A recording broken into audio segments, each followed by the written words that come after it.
இந்த திமுக கருப்பாடையை தயவு செஞ்சு நம்பாதீங்க தலைவா. கருப்பாடை அணிஞ்சு டாஸ்மார்க்க மூடுவேன். கருப்பாடை போட்டாங்களா? கருப்பாடை போட்டாங்களா? டாஸ்மார்க் ஏதாவது மூடினாங்களா? அண்ணே, அதாவது திமுக கருப்பு ஆடை போட்ட பொழுதெல்லாம் என்ன நடந்திருக்கு?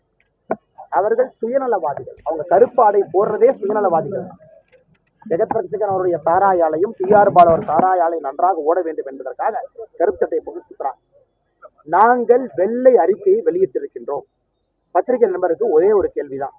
எங்கள் வெள்ளை அறிக்கை பாரதிய ஜனதா கட்சி வெப்சைட்ல இருக்கு. 10,76,000 கோடி. அதை போட்டு ஒரு திமுக செய்தி தொடர்பாளரை கூப்பிட்டு தமிழ்நாட்டுக்கு 10 ஆண்டுகள்ல மோடி கொடுத்திருக்கக்கூடிய பணத்தை வெளிப்படையாக 13 பக்கம் வெள்ளை அறிக்கையாக தமிழக பாரதிய ஜனதா கட்சி வெளியிட்டிருக்கு. கிராண்ட் நீர் எவ்வளவு வந்துச்சு, டாக்ஸ் டெவல்யூஷன் எவ்வளவு, இன்ஃப்ராஸ்ட்ரக்சருக்கு எவ்வளவு, மத்திய அரசு ஒரு திட்டத்துக்கு எவ்வளவு கொடுத்திருக்காங்க. அதை முதலமைச்சர் உட்கார்ந்து துண்டு சீட்டை படிக்கிறதுக்கு பதிலா தமிழக பாரதிய ஜனதா கட்சியினுடைய வெள்ளை அறிக்கை 13 பக்கத்தை முதலமைச்சர் படித்தாலே போதும். மோடி ஐயா தமிழகத்திற்கு எந்த குறையும் வைக்கவில்லை, அருமையாக நிறைய கொடுத்து கொண்டிருக்கின்றார்கள் என்பது முழுமையாக அவங்களுக்கு புரியும். வெள்ள நிவாரண பணிகளுக்கான நிதி கேட்டதே தமிழ்நாடு, அதாவது மத்திய அரசு குற்றச்சாட்டு வைக்கிறாங்க. ஆனா எஸ்டிஆர்எஃப் பொறுத்த வரைக்கும் எஸ்டிஆர்எஃப்க்கு என்ன பணம் கொடுக்கப்பட்டிருக்கிறதோ இன்னும் அந்த பணத்தை செலவு செஞ்சு முடிக்கல. அதாவது ஓகே, உங்களுக்கு புரியறதுக்காக சொல்றேன். இந்த வெள்ள நிவாரண நிதிங்கிறது 2 காம்பனன்ட், எஸ்டிஆர்எஃப், என்டிஆர்எஃப்.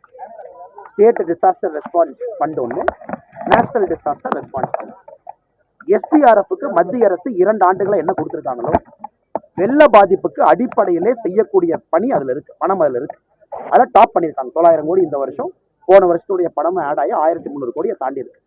என்ன தேவை இருந்தாலும் அதில் எடுத்து செலவு பண்ணும். மத்திய அரசை பொறுத்தவரை ஒரு விஷயத்த புரிஞ்சுக்கிறோம். வெள்ள நிவாரணத்துக்கான ஃபண்டு எங்கேயும் போறதில்லை, இங்கதான் வரப்போகுது. வெள்ளம் இப்ப நடந்திருக்கு, எங்கேயும் போறதில்லை.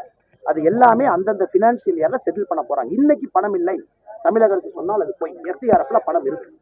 நாளைக்கு காலையில வெள்ளத்தால் பாதிக்கப்பட்டவர்களுக்கு நாம் பணம் கொடுக்க வேண்டும் என்றால் எஸ்டிஆர்எஃப்ல இருந்து அவங்க எடுத்து கொடுக்கலாம். இன்னைக்கு எஸ்டிஆர்எஃப் அக்கௌண்ட் 0 இல்லை, பல கோடிகள் அக்கௌண்ட் இருக்கு.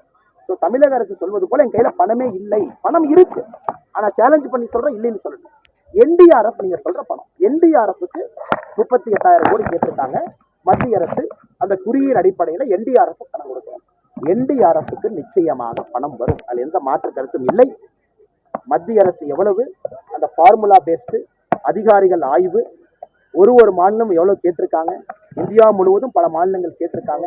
ஒரு ஆண்டு அந்தந்த பினான்சியல் இயர்ல கிளியர் பண்ணிட்டு வந்துட்டு தான் இருக்காங்க. எந்த மாநிலத்திற்கும் மத்திய அரசு எங்கேயும் குறை வைக்கவில்லை. கடைசி கேள்வி எடுத்துக்கலாம். அமைச்சரை வந்து தாழ்த்தப்பட்ட அமைச்சர், தகுதி இல்லாத ஒரு அமைச்சர் அப்படின்னு சொல்லி டிஆர் பாலு பேசியிருக்காங்க. இதுக்கு என்ன நினைக்கிறீங்க? தமிழகத்துல வந்து எல்லாருக்குமே திமுகவுடைய ஜாதி வன்மம். அடுத்த சீம்பெரும்புதூர் போல தலைவா டிஆர் பாலு தொகுதி, நான் 1/2 மணி நேரத்தில் அங்கதான் இருக்கேன். நான் பேசுறது மட்டும் நீங்க கேளுங்க என்ன பேசுறேன்னு. அவருடைய ஜாதி வன்மம் வெளியே வருது. இதை பத்தி நான் ரொம்ப நிறைய பேசியிருக்கேன். திமுக என்றாலே ஜாதி ஆதிக்கம், திமுக என்றாலே ஜாதி அரசியல். அதை ஒரு நாளும் ஒரு நேரமும் திமுகவுடைய மூத்த தலைவர்கள் உறுதி செய்து கொண்டிருக்கின்றார்கள். அதுதான் டிஆர் பாலு அவருடைய பாராளுமன்ற பேச்சாளர் கூட. அண்ணே பத்திரமா கீழே இறங்க, பத்திரமா இறங்க. தலைவா ஸ்ரீபெரும்புதூர் 7 கேள்வி பதில் சொல்லியிருக்கேன். 7 கேள்வி.